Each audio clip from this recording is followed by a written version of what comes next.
So I kind of butchered the unboxing video of these because I accidentally covered the microphone on my phone. So after watching a playback of it, the audio is just so muffled and screwed up that I'm just not going to post it, unfortunately. I really wanted to, but there's just like it's nothing to salvage out of that. uh, so this is what I got today. Um, Everything here except for two of these are what came out of the $75 mystery box I ordered from this guy. I think he said he was going to include like one or two extra things because he accidentally charged me like $15 for shipping instead of 5 or 6. And I told him I could pay more for shipping if he put something else in, and he said I will do that. So I'm not sure what is added in here, what's his normal amount for a $75 package. But I was going to show off the new specimens I got today. This is actually one that I ordered, so this isn't something that came out of the mystery box. But this is my new Chinese fluorite. And it is just awesome. I love this thing. What I love about this seller is that he takes video of all of his specimens, not just photos. So from a photo, you might be able to question like, oh, does that have a color filter on it, or is that enhanced in any way?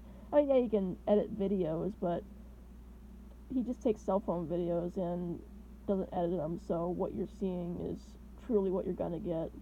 And this is absolutely no different than, actually it looks better than the video he took on this. The clarity, zoning, the little phantoms on this. I wonder if I can rotate this piece around so you can see the little phantom on this piece that actually attracted me to it. Looks like a little cross in there.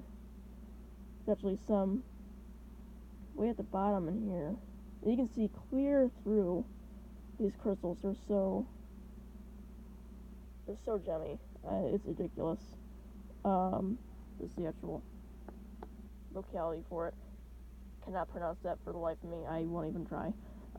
Because I just fail at it every time. And actually this guy over here is from the same locality. This is my arsenopyrite with chalcopyrite. And I was originally thinking the arsenopyrite was the golden stuff, but no, it's actually the darker silvery stuff, which is more typical of arsenopyrite. And the chalcopyrite is just brilliant. It glows.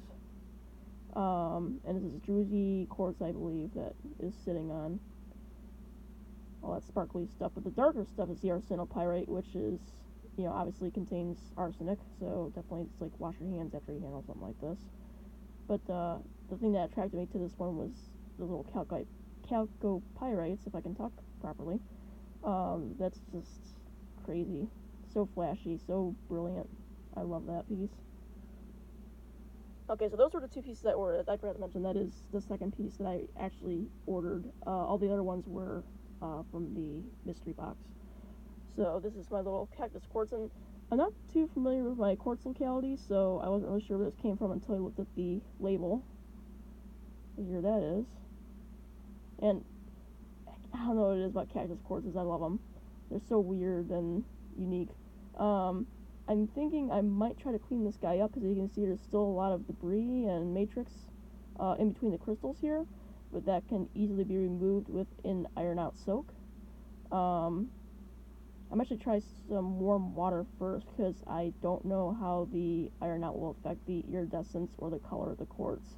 I don't want to accidentally bleach this, because iron out will take out any iron inclusions, because it's like a de-rusting agent. So I don't want to take chances. I might just try a warm water scrub with this, and of course, quartz can't be harmed with water, or even iron out. Iron out's even safe to use on calcite, fluorite, which I may use that to clean this other one up. Where are you? There you are. This is a Canadian fluorite from, where is it? White Man Creek. And this is something I've wanted for a while. This seller I got this from advertised a few of these specimens. these are little bullseye fluorites, and you can kind of tell they have a purple core and a purple outer ring. Very, very stepped faces, so they're kind of all on top of each other here. But you can see the dirt and stuff that's on those little stepped faces. This is something that can be dramatically improved with a iron out silk. Just dip it in there for even a day, and all that matrix and mud inside those little stepped faces will just come right off. Maybe with some help of a toothbrush or something. That's how I cleaned up a few of my fluorite pieces that have been dramatically improved. This is another fluorite. It's actually fluorite with birite and pyrite. I have one from this locality, but it has a bunch of dolomite on it. This is so much more vivid than the one I have. The one I got from eBay a few years ago, it was just a still photo, and unfortunately it was color enhanced because when I got the specimen I was a little bit underwhelmed. It's from the same locality, but it just wasn't as vivid. It almost looked like it was sun bleached, like it was left in the windowsill for too long, and it became rather pale. This one, the color on it is absolutely sweet, and it's very, very lustrous, very shiny, and those little pyrites are awesome.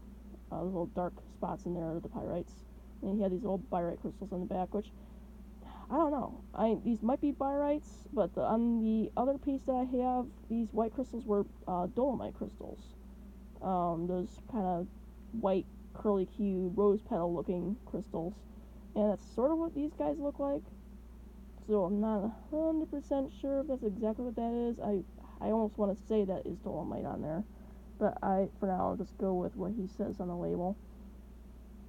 And this is a neat one. It's a little quartz point, but it has a purple core, so it's kind of like an amethyst, almost like a phantom almost.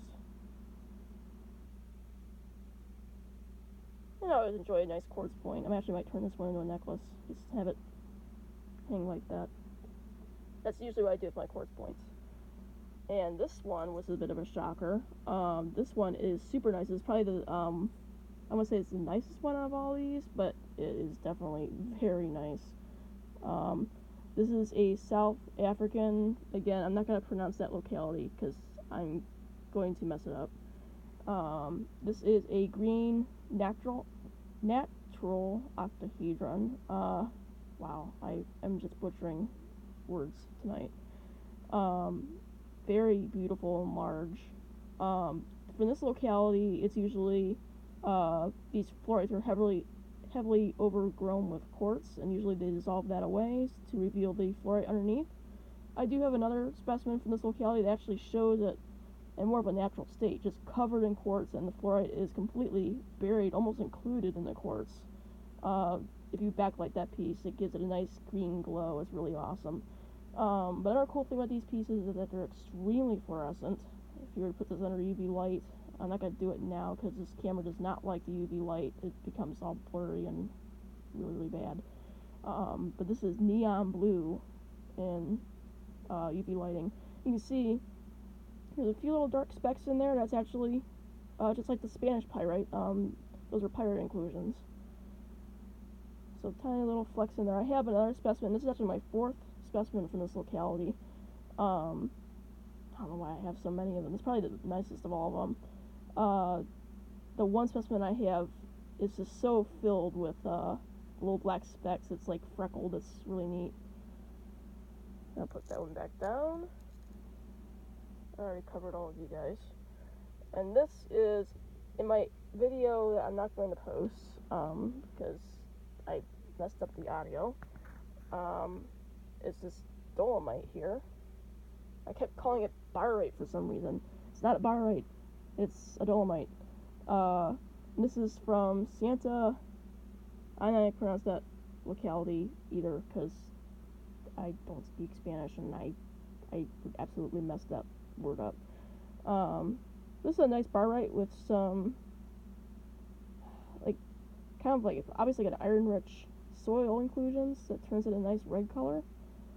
And I'm debating on cleaning this specimen up because it looks like it could be cleaned up back here. But at the same time, I love that red color. And these crystals are super shiny. So I might leave this specimen as it is. It's very large. I would say at least 4 inches across, 4 or 5 inches across. But very crumbly. It keeps crapping over everything.